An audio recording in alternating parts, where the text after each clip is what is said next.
Cynthia, what is your personal attitude to betrayal and how to recover after? Probably we all had that experience, in a relationship, in friendship, in any type of relationship.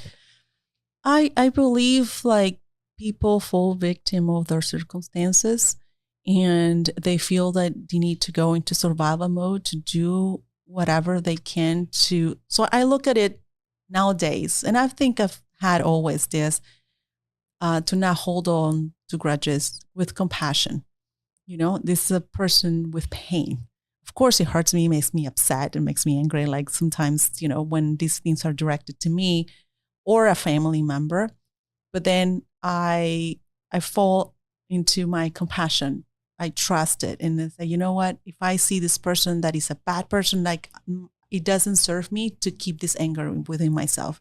When I rely on compassion, that I'm able to not make excuses for the behavior, but I know where it's coming from.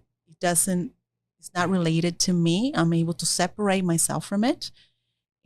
But I don't accept it. That doesn't mean I welcome it into my life. I know when that person shows that, and I know how not give it access to me anymore.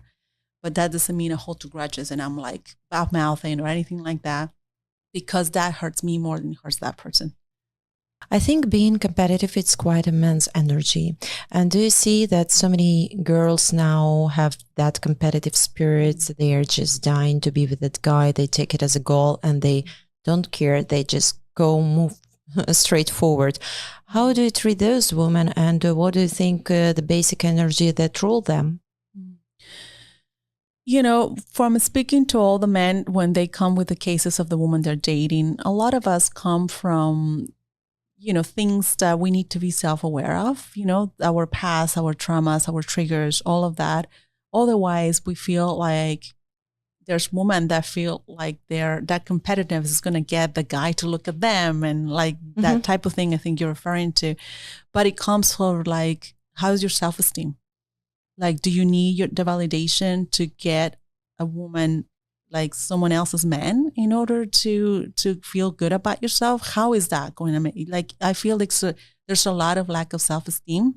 When it comes to that, I do believe cheating also is very rooted on lack of self-esteem, because I feel unsatisfied with that relationship. I feel unsatisfied with the life. I don't like me in this relationship. So I'm going to seek for a way out.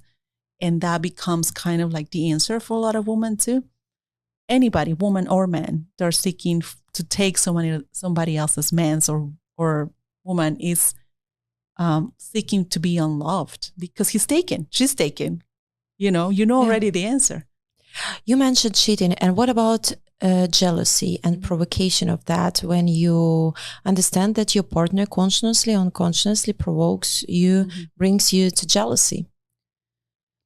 As long as the person, jealousy could be cultural too. I know in Latin America it's kind of a big deal, because even if you're not jealous, people can assume that you don't care. It's kind of like a big deal. We tend to be kind of like jealous in Latin America.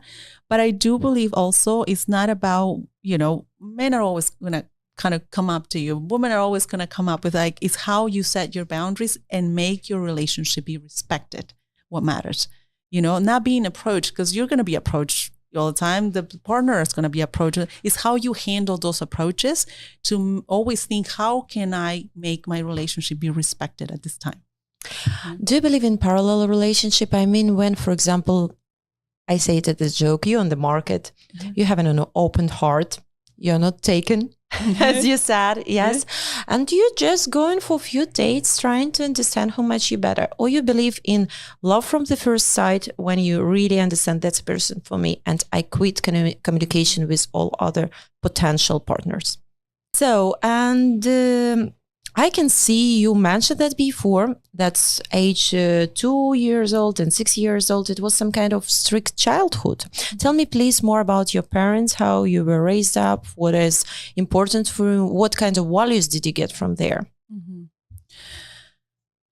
Respect to adults. Excuse me, you told me already. Yes, respect. Also, honesty. That's one of the things that I've learned from my family, mom and dad.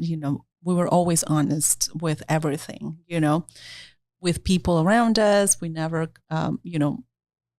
lie to get our way on things. I also grew up with nuns, just to give you like the whole picture of how strict it was, I was raised hardcore Catholic. So I went to a nun school and it was super strict to the point that even, nothing was supposed to show your body. I was covered up. Always you can see my neck up. Like that's how strict, like punctuality was a big deal. You needed to be there at school at time. We were supposed to pray every single day. That's the type of a strictness, kind of. I gotta say though, one of the things that just I felt like it made me kind of cope with that was that it helped me when it came to sports. I was a professional swimmer. So that discipline of being swimming like 2 hours every single day, training and everything, kept me out of trouble when I was a teenager. So all the people that says, yeah, my teenager is this and that, I never experienced that because number one, I was working since I was 14. I had adult problems already. And also I was so focused on like swimming and doing activities after school. I wouldn't get home till 7 sometimes, You picked up my my question about competitive spirit. You already answered. Yes, I got it from. And one of the things that I learned about swimming, I learned I was competitive with myself because it wasn't about beating someone else's time; it was beating your own time. And do you believe in competition in relationships? Oh, I believe that kind of. I would understand healthy competition, but at the same time, what's healthy competition? You're in that kind of like if you are encouraging the other person to be better, that's one thing, but not because I need to be better than you, is we're on this together. That becomes, and I think it's a big problem when it comes to marriages. I did more than you.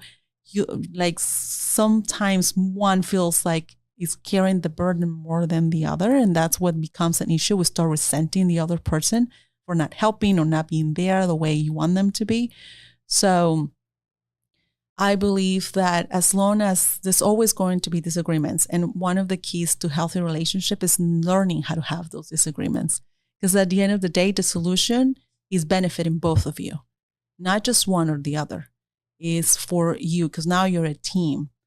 And you're validating each other's points of view, but not because mine needs to be the right one and you need to be wrong, because that's what becomes an issue. Is like, how are we benefiting from the solution we're both presenting, All of the things that I get to experience right now with these simple steps. So now I want to help you further though. So in order to talk to you, book a free call. I'm going to leave the link below so you can fill out this free questionnaire and I can have the opportunity to talk to you, to give you an action plan that I can effectively give you guidance with experts in my team to tell you exactly what it is that you need to succeed in every aspect of your life.